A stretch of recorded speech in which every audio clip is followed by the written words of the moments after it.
Abdul Qadir Jailani Pendeta. Ahmad Randes Dipo. Aina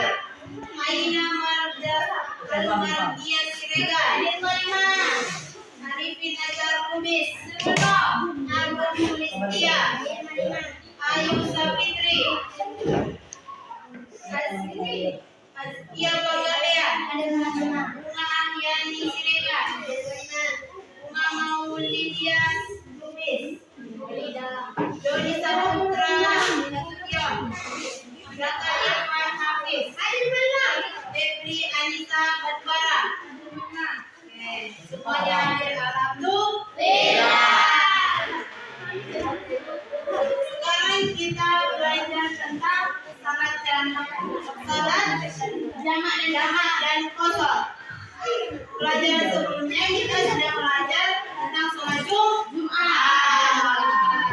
Sekarang kita belajar tentang salat jamak dan qasar. Ada yang tahu artinya salat jamak dan qasar? Dan sekarang kita akan melakukan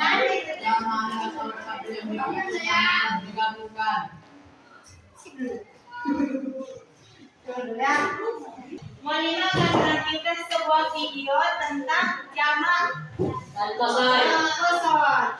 Jadi kalian simak baik-baik. Nanti Molina akan kasih tugas per kelompok.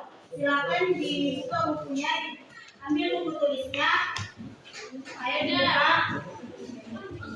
Sudah dibuka? Nah, kalian akan menonton video tentang sholat jamak dan qasar. Perhatikan baik-baik.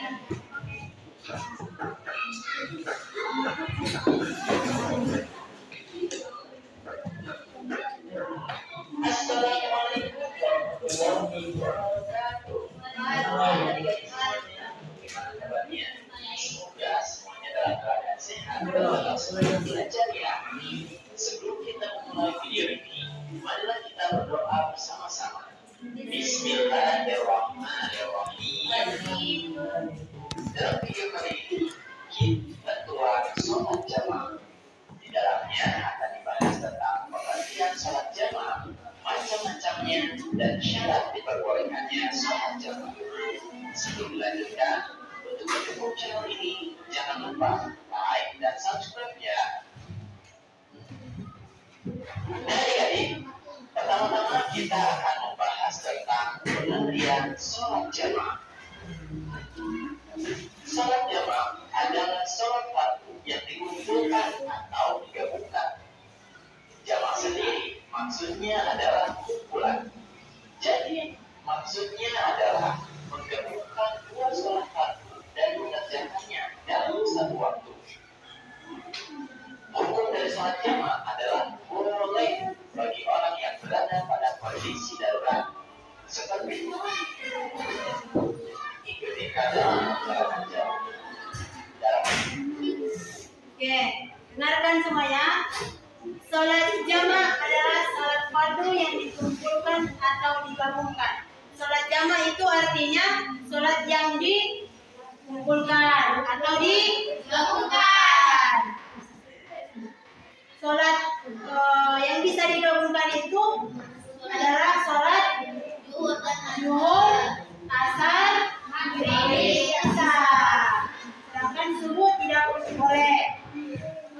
Kemudian hukum salat jamaah adalah boleh bagi orang yang berada pada kondisi darurat. Misalnya orang yang dalam perjalanan.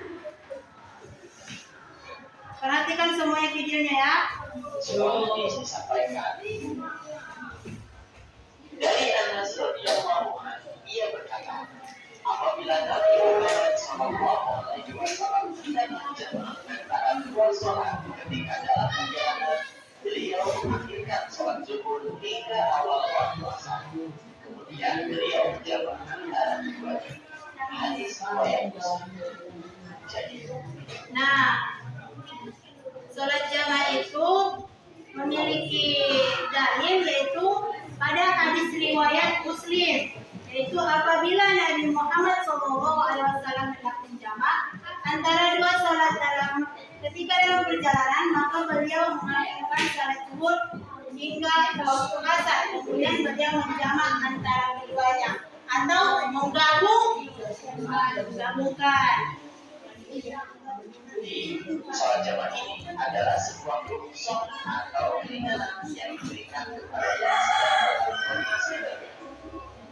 Apa tadi arti rukshoh? Keringanan. Jadi sholat jamaah dan qashar itu sebuah keringanan yang diberikan kepada kita untuk menggabungkan sholat kita. Perhatikan lagi. Adik-adik, sholat yang boleh dijamak atau digabungkan adalah sholat zuhur dengan sholat asar, lalu sholat maghrib dengan sholat isya. Itu benar.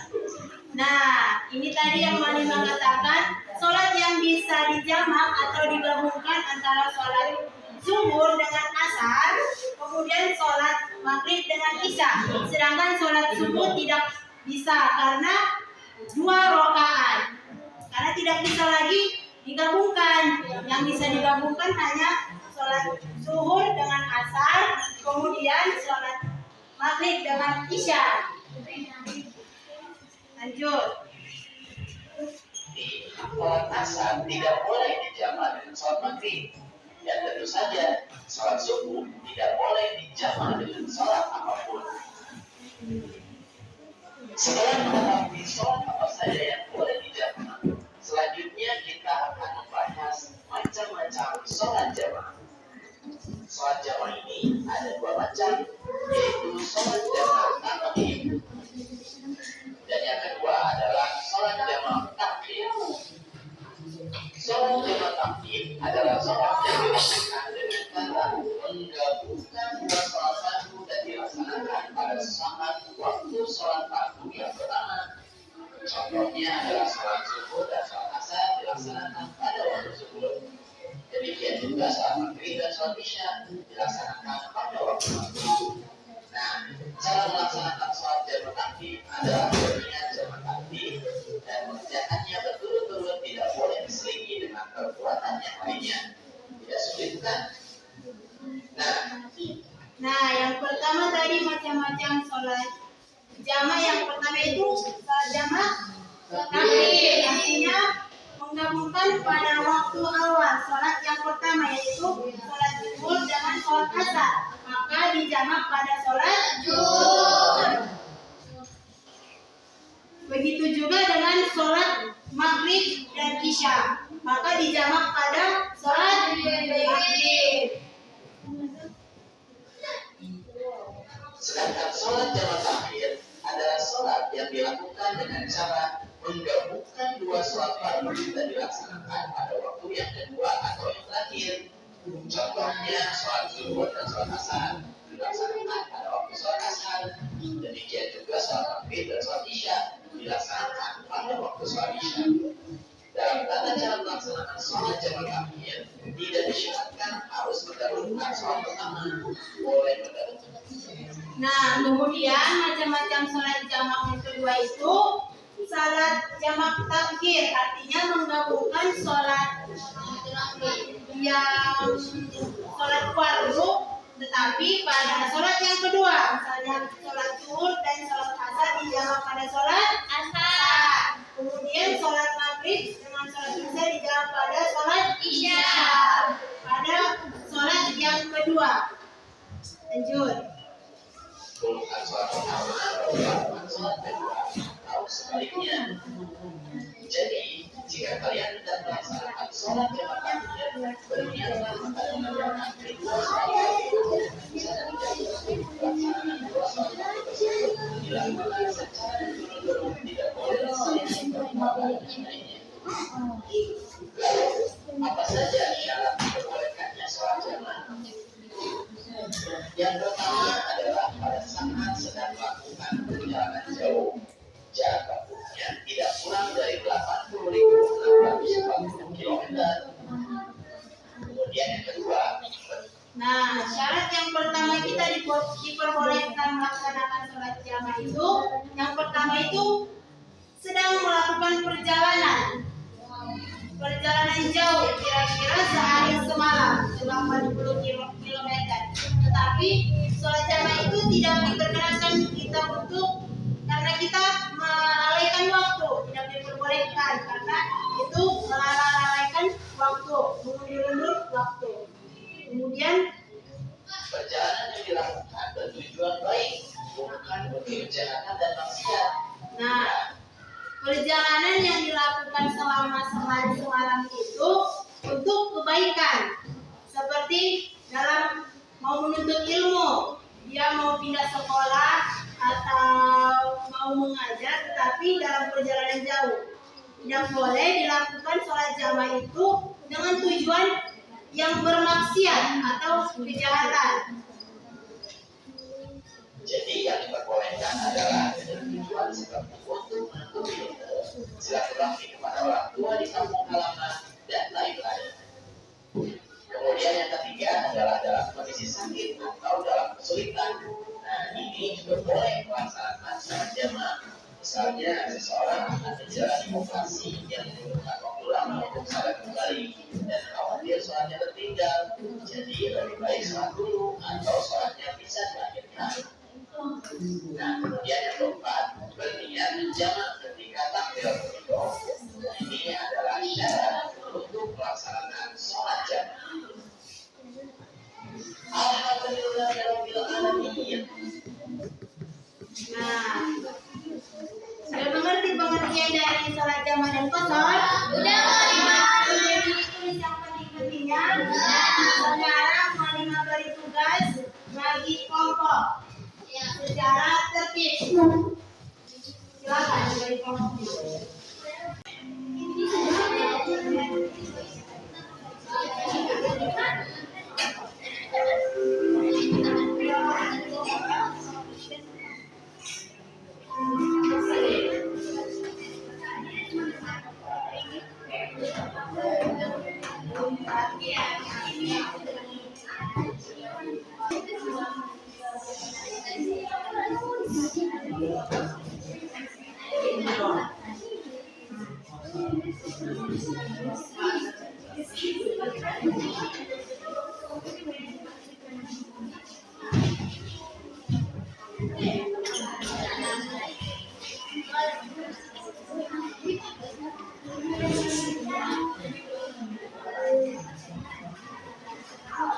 Sudah ada yang sudah siap?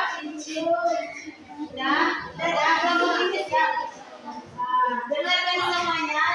Kelompok pertama akan dibacakan hasil dari menyimak video yang tadi dan semuanya.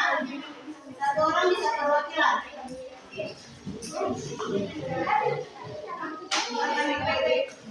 Dengarkan semuanya, perhatiannya.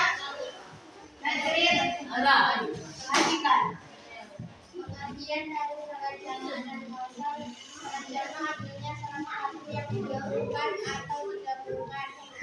Menggabungkan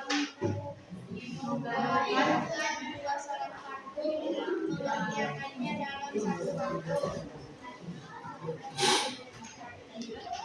Nah, itu aja. Oke. Berikan tepuk tangan untuk kelompok pertama.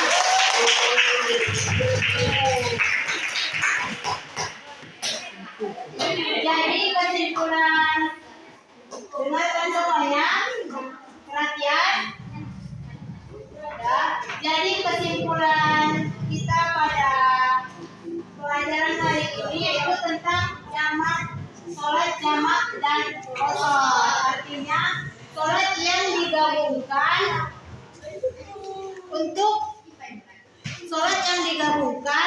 ketika kita dalam perjalanan jauh. Sholat yang diperbolehkan untuk kita menggabungkan sholat zuhur dengan asar, sholat maghrib dengan isya. Kemudian yang dilakukan pada awal waktu disebut sholat jamak takdim, dilakukan pada sholat yang pertama. Sedangkan sholat jamak takhir dilakukan pada waktu yang kedua. Jadi kesimpulan kita hari ini tentang sholat jamak dan qashar. Ada yang ingin ditanyakan? Sudah paham semuanya? Oke. Sekian, jadi untuk anak-anak kelas 5, untuk minggu depan kita beri tugas. Ya. Untuk minggu depan kita beri tugas, tetapi dikerjakan di sekolah. Jadi silakan dipelajari di rumah terlebih dahulu agar lebih paham lagi. Sekian, assalamualaikum warahmatullahi wabarakatuh.